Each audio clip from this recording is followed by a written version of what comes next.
ಮೋದಿ ಸಂಪುಟದ 72 ಸಚಿವರುಗಳಿಗೂ ಖಾತೆ ಹಂಚಿಕೆ ಮಾಡಲಾಗಿದೆ. ನಿನ್ನೆ ಪ್ರಮಾಣ ವಚನ ಸ್ವೀಕಾರದ ಬಳಿಕ ಭಾರೀ ಕುತೂಹಲ ಮೂಡಿಸಿದ್ದಂತ ಖಾತೆ ಹಂಚಿಕೆ ಕುತೂಹಲಕ್ಕೆ ಸದ್ಯ ಈಗ ತೆರೆ ಬಿದ್ದಿದೆ. ಪ್ರಬಲ ಖಾತೆಗಳನ್ನ ಬಿಜೆಪಿಯ ಉಳಿಸಿಕೊಂಡಿದೆ. ರಕ್ಷಣೆ, ಗೃಹ, ಹಣಕಾಸು ಆಮೇಲೆ ವಿದೇಶಾಂಗ ಇಲಾಖೆ ಖಾತೆಯನ್ನ ಈ ಹಿಂದೆ ಇದ್ದಂತ ಸಚಿವರುಗಳಿಗೆ ನೀಡಿ ಮುಂದುವರಿಸಲಾಗಿದೆ. ಆದರೆ ಎಚ್.ಡಿ. ಕುಮಾರಸ್ವಾಮಿ ಅವರಿಗೆ ಕೃಷಿ ಖಾತೆ ಮಿಸ್ ಆಗಿದೆ. ಹಾಗಾದ್ರೆ ಯಾರ್ಯಾರಿಗೆ ಯಾವ್ಯಾವ ಖಾತೆ ಸಿಕ್ಕಿದೆ, ರಾಜ್ಯದ 5 ಸಚಿವರುಗಳಿಗೆ ನೀಡಿರುವಂತಹ ಜವಾಬ್ದಾರಿ ಏನೇನು, ಮೋದಿ ಸಂಪುಟದ ಸಚಿವರ ಜವಾಬ್ದಾರಿ ಏನು, ಬನ್ನಿ ರಿಪೋರ್ಟ್ ಅಲ್ಲಿ ನೋಡ್ಕೊಂಬೋಣ.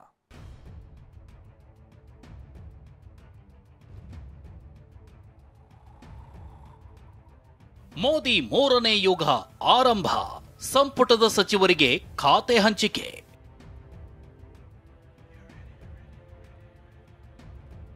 ಪ್ರಬಲ ಖಾತೆ ಉಳಿಸಿಕೊಂಡು ಮಿತ್ರರಿಗೂ ಮಿಠಾಯಿ ಹಂಚಿದ ಮೋದಿ.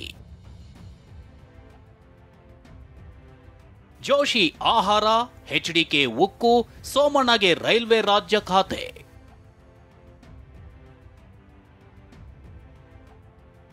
ಮೋದಿ 3.0 ಸರ್ಕಾರ. ಎನ್ಡಿಎ ಸರ್ಕಾರ ಅಧಿಕಾರಕ್ಕೆ ಬಂದ 24 ಗಂಟೆಯಲ್ಲೇ ಖಾತೆ ಹಂಚಿಕೆಯಾಗಿದೆ. ಪ್ರಮಾಣ ವಚನ ಸ್ವೀಕರಿಸಿದ್ದು ಆಯಿತು, 72 ಸಚಿವ ಸಂಪುಟ ರಚನೆಯಾಗಿದ್ದು ಆಯಿತು. ಆದರೆ ಯಾರಿಗೆ ಯಾವ ಖಾತೆ ಅನ್ನೋದು ಕಳೆದ 24 ಗಂಟೆಯಿಂದ ಭಾರೀ ಕುತೂಹಲ ಮೂಡಿಸಿತು. ಇವತ್ತು ಮೊದಲ ದಿನ ಚಾರ್ಜ್ ತೆಗೆದುಕೊಂಡ ಮೋದಿ ಹಲವು ಮಹತ್ವದ ನಿರ್ಧಾರಗಳನ್ನು ಕೈಗೊಂಡರು. ಇದಾದ ಬಳಿಕ ಸಂಜೆ 5 ಗಂಟೆಗೆ ಕ್ಯಾಬಿನೆಟ್ ಸಭೆ ನಡೆಸಿದ ಮೋದಿ ನೂತನ ಸಚಿವರ ಜೊತೆ ಚರ್ಚೆ ನಡೆಸಿದ್ರು. ಕ್ಯಾಬಿನೆಟ್ ಸಭೆ ಮುಗಿತಾ ಇದ್ದಂತೆ 72 ದಂಡನಾಯಕರ ಖಾತೆಯೂ ಹಂಚಿಕೆಯಾಗಿದೆ. ಹಾಗಾದ್ರೆ ಯಾರ್ಯಾರಿಗೆ ಯಾವ ಖಾತೆ ಸಿಕ್ಕಿದೆ, ಕರ್ನಾಟಕದ 5 ಸಚಿವರಿಗೆ ಸಿಕ್ಕಿದ ಖಾತೆ ಯಾವುದು, ಅದನ್ನೇ ತೋರಿಸ್ತೀವಿ ನೋಡಿ. ಕೇಂದ್ರ ಸಚಿವ ಎಚ್.ಡಿ. ಕುಮಾರಸ್ವಾಮಿಗೆ ಕೃಷಿ ಖಾತೆ ಮಿಸ್. ಕುಮಾರಸ್ವಾಮಿ ಮಂಡ್ಯದಿಂದ ಅಖಾಡಕ್ಕಿಳಿದಾಗಲೇ ಕೇಂದ್ರ ಸಚಿವರಾಗ್ತಾರೆ, ಕೃಷಿ ಖಾತೆ ವಹಿಸಿಕೊಳ್ತಾರೆ, ರೈತರ ಸಮಸ್ಯೆಗೆ ಸ್ಪಂದಿಸ್ತಾರೆ ಅಂತ ಹೇಳಲಾಗಿತ್ತು. ಕುಮಾರಸ್ವಾಮಿ ಕೂಡ ಕೃಷಿ ಖಾತೆ ನಿರ್ವಹಿಸೋಕೆ ತುಂಬಾ ಆಸಕ್ತರಾಗೇ ಇದ್ರು. ಆದರೆ ಕುಮಾರಸ್ವಾಮಿಗೆ ಕೃಷಿ ಖಾತೆ ಮಿಸ್ ಆಗಿದೆ. ರಾಜ್ಯದಿಂದ 5 ಮಂತ್ರಿಗಳ ಪೈಕಿ ಕಳೆದ ಬಾರಿ ಗಣಿ ಮತ್ತು ಸಂಸದೀಯ ವ್ಯವಹಾರಗಳ ಸಚಿವರಾಗಿದ್ದ ಪ್ರಹ್ಲಾದ್ ಜೋಶಿಗೆ ಈ ಬಾರಿ ಆಹಾರ ಮತ್ತು ನಾಗರಿಕ ಪೂರೈಕೆ ಖಾತೆ ನೀಡಲಾಗಿದೆ. ಇನ್ನು ಕೃಷಿ ಖಾತೆ ಮೇಲೆ ಕಣ್ಣಿಟ್ಟಿದ್ದ ಎಚ್.ಡಿ. ಕುಮಾರಸ್ವಾಮಿಗೆ ಬೃಹತ್ ಕೈಗಾರಿಕೆ ಮತ್ತು ಉಕ್ಕು ಖಾತೆ ನೀಡಲಾಗಿದೆ. ಇನ್ನು ನಿರ್ಮಲಾ ಸೀತಾರಾಮನ್ ಅವರ ಸಚಿವ ಸ್ಥಾನದ ಕೋಟಾವನ್ನು ಕರ್ನಾಟಕ ಅಂತಲೇ ಪರಿಗಣಿಸಲಾಗಿದ್ದು, ನಿರ್ಮಲಾ ಅವರಿಗೆ ಕಳೆದ ಬಾರಿಯಂತೆ ಹಣಕಾಸು ಖಾತೆಯಲ್ಲೇ ಮುಂದುವರಿಸಲಾಗಿದೆ. ಇನ್ನು ರಾಜ್ಯ ಖಾತೆ ಸಚಿವರಾಗಿರೋ ವಿ ಸೋಮಣ್ಣಗೆ ಖಾತೆ ಹಂಚಿಕೆಯಲ್ಲೂ ಬಂಪರ್ ಸಿಕ್ಕಿದೆ. ಯಾಕಂದ್ರೆ ಸೋಮಣ್ಣಗೆ ರೈಲ್ವೆ ಇಲಾಖೆಯ ರಾಜ್ಯ ಖಾತೆ ಮತ್ತು ಜಲಶಕ್ತಿ ಖಾತೆ ನೀಡಲಾಗಿದೆ. ಶೋಭಾ ಕರಂದ್ಲಾಜೆಗೆ ಸಣ್ಣ ಮತ್ತು ಮಧ್ಯಮ ಕೈಗಾರಿಕೆ ಇಲಾಖೆಯ ರಾಜ್ಯ ಖಾತೆಗಳ ಜವಾಬ್ದಾರಿ ನೀಡಲಾಗಿದೆ.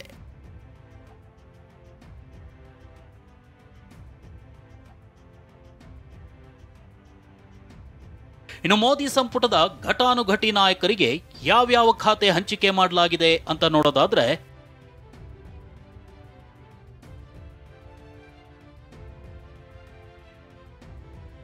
ಮೋದಿ ದಂಡನಾಯಕರಿಗೆ ಖಾತೆ ಹಂಚಿಕೆಯಾಗಿದೆ. ರಾಜನಾಥ್ ಸಿಂಗ್, ಅಮಿತ್ ಶಾ, ನಿತಿನ್ ಗಡ್ಕರಿ ತಾವು ನಿರ್ವಹಿಸಿದ ಖಾತೆಯನ್ನೇ ಮತ್ತೆ ಪಡೆದಿದ್ದಾರೆ. ರಾಜನಾಥ್ ಸಿಂಗ್ಗೆ ರಕ್ಷಣಾ ಇಲಾಖೆ, ಅಮಿತ್ ಶಾಗೆ ಗೃಹ ಖಾತೆ, ನಿತಿನ್ ಗಡ್ಕರಿಗೆ ರಸ್ತೆ ಸಾರಿಗೆ ಮತ್ತು ಹೆದ್ದಾರಿ ಖಾತೆ ನೀಡಲಾಗಿದೆ. ಇನ್ನು ಕೃಷಿ ಖಾತೆಯನ್ನ ಎಚ್.ಡಿ. ಕುಮಾರಸ್ವಾಮಿಗೆ ನೀಡ್ತಾರೆ ಅಂತ ಹೇಳಲಾಗಿತ್ತು. ಆದರೆ ಕೃಷಿ ಮತ್ತು ಗ್ರಾಮೀಣಾಭಿವೃದ್ಧಿ ಇಲಾಖೆಯನ್ನ ಶಿವರಾಜ್ ಸಿಂಗ್ ಚೌಹಾಣ್ಗೆ ನೀಡಲಾಗಿದೆ. ಇನ್ನು ನಿರ್ಮಲಾ ಸೀತಾರಾಮನ್ಗೆ ಹಣಕಾಸು ಖಾತೆ ಜವಾಬ್ದಾರಿಯನ್ನೇ ವಹಿಸಲಾಗಿದೆ. ಜೈಶಂಕರ್ಗೂ ವಿದೇಶಾಂಗ ಇಲಾಖೆಯಲ್ಲೇ ಮುಂದುವರಿಸಲಾಗಿದೆ.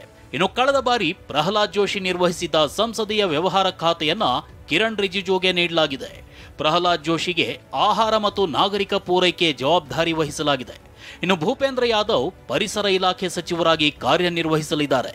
ಮನೋಹರ್ ಲಾಲ್ ಖಟ್ಟರ್ಗೆ ಇಂಧನ, ಧರ್ಮೇಂದ್ರ ಪ್ರಧಾನ್ಗೆ ಶಿಕ್ಷಣ ಮತ್ತು ಕೌಶಲ್ಯಾಭಿವೃದ್ಧಿ ಖಾತೆ ನೀಡಲಾಗಿದೆ. ಇನ್ನು ಅಶ್ವಿನಿ ವೈಷ್ಣವ್ಗೆ ರೈಲ್ವೆ ಖಾತೆ ಜೊತೆಗೆ ಮಾಹಿತಿ ಮತ್ತು ಪ್ರಸಾರ ಇಲಾಖೆ ಜವಾಬ್ದಾರಿಯನ್ನ ನೀಡಲಾಗಿದೆ.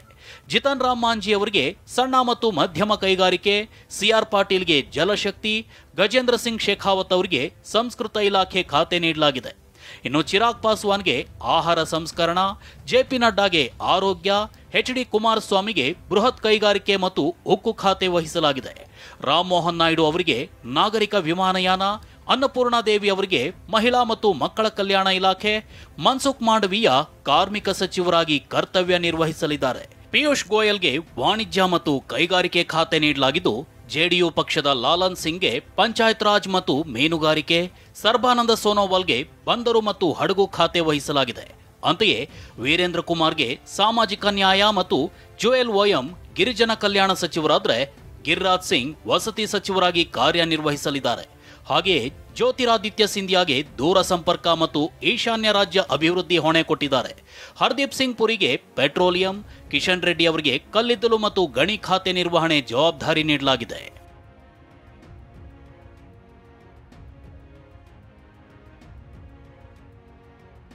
ಮೋದಿ ಸಂಪುಟ ರೆಡಿಯಾಗಿದ್ದು ಮೊದಲ ದಿನವೇ ಫುಲ್ ಆಕ್ಟಿವ್ ಆಗಿ ಸಚಿವರು ಫೀಲ್ಡ್ಗಿಳಿದಿದ್ದಾರೆ. ಅಳೆದು ತೂಗಿ ಎಲ್ಲ 72 ಸಚಿವರಿಗೂ ಖಾತೆ ಹಂಚಿಕೆ ಮಾಡಲಾಗಿದೆ. Bureau report, TV9.